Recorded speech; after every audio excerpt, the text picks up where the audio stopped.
There's Alidar. He's moving too. And Alidar comes like a shot into third. Fusaichi Pegasus will roll into Kentucky as the favorite in the Derby. And here it is. The 37-year wait is over. American Pharoah is finally the one.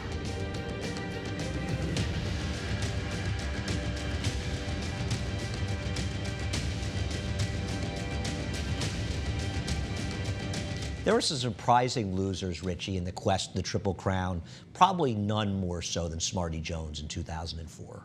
I really thought Smarty Jones was going to do it, and so much so I didn't have a mount in the race. I had a mount in the last race that day. And I took my son Joseph up to the infield. I got permission from the stewards because I wanted him to see it live. I really thought it was going to happen, and at one point it looked like it was going to happen. Do you remember how the air left the building when it didn't happen? It was incredible. And there was a lot of air in that building because there were a lot of people there. And Marty Jones had built up an incredible following. He was a Pennsylvania bred, the Philly Flash, and he got a crowd. I don't think there were 120,000 people there, but I know one thing. There were a lot of people there. And Birdstone was a horse that got a little lost in the shuffle. He kind of had some bad luck on the Triple Crown run. He didn't like a wet track at that point, which he got in the Derby. But he won the Champagne at 2. Came back and won the Travers, a very, very good horse. And what I find interesting and watch this race, and I hope people pay attention to it, and you can see this massive crowd, it wasn't as though Birdstone got entirely lucky by some sort of pace meltdown, because Edgar Prado kept him relatively close to the pace, and the pace is a big discussion in this race, Richie. Yeah, I don't think Birdstone gets the credit he really deserves, honestly. And you know, I think we talked about this off camera. Winning the Champagne, the Belmont, the Travers. It's a pretty strong resume in its own right. And he wasn't a very big horse. Tiny horse. But he just kept coming. He was relentless. No, he really was. And Nick Zito, who's had some big success in Belmont Stakes and a couple of major upsets, was ready to pull one here. It's interesting looking at the paces, Richie. You can see as the years go by, and we've been looking at a lot of years, the paces get slower and slower.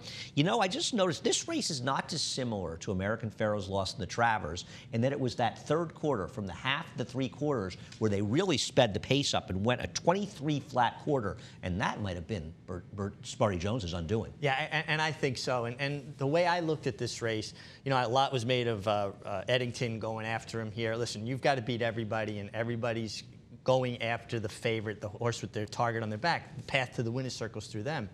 But I thought the mistake that Stuart Elliott made was not dropping to the rail when he had an opportunity. He cleared Rock Hard 10. Now you're going to see Eddington move on his outside with the white blinkers there with the yellow and purple silks. He's 3 wide, Smarty Jones. Yeah, Smarty Jones is 3 wide in the blue. Rock Hard 10's right to his inside. Now, he's going to allow his horse to go on here because he got keen when Eddington came outside of him. Now, the rail was terrific. I actually won the last race that day, wire to wire on a horse for Michael Hushin. Right here, he's clear enough to drop over to the fence. Sure. And he stayed out off the rail. Now, Stu Elliott didn't ride at Belmont a lot, and I think guys from out of town get in their head, the rail's not great. The rail was golden this day. And when he didn't take it away from Rock Hard 10, when Eddington can't keep up, Rock Hard 10 re-engages. So he never gets the breather that he would have gotten if he had taken that away from him. He would have been by himself, and I think it kept him a little keen. That's interesting. You know, when they go that 23 quarter, and they followed up with the fourth quarter in 23-4. So they went a 46-4 middle half mile in a 3 half-mile race. That is real racehorse time. Now, they got away a little bit from Birdstone, who's moved into 4th, but he wasn't that far out. But you have to think it was that period of time, and the time where you feel he could have gone to the rail and gotten it done, that eventually took a toll on him, because, boy, is it a long stretch, Richie. Yeah, but I think to your point, and it's well taken, that Birdstone was not that far away, and he was working to keep up. No, it wasn't a complete meltdown. A great call down to the wire from Tom Durkin. 10 is back to third, and Smarty Jones enters the stretch to the roar of 120,000. But Birdstone is going to make him earn it today. The whip is out on Smarty Jones. It's been 26 years. It's just 1 furlong away. Birdstone is an upside foot. They're coming down to the finish. Can Smarty Jones hold on? Here comes Birdstone. Birdstone surges past. Birdstone wins the Belmont Stakes. And this was a moment where, as you say, all the air went out of the building.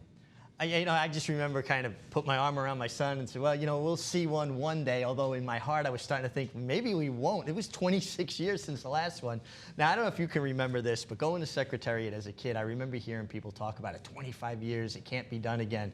And it was too hard. Then by the time there was the third one in the 80s, Affirmed, people were saying it was too easy. When Spectacular Bid was going for it, looked like a lock of the century. People were saying it was too easy.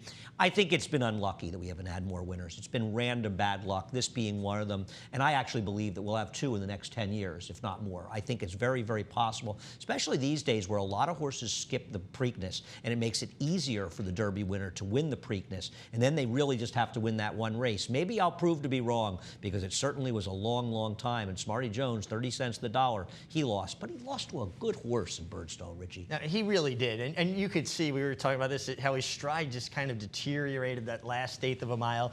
And, you know, not that Birdstone was flying, but he was relentless. And look at that. That was kind of the prevailing feeling. That's horse racing, right? I mean, that really captures everything.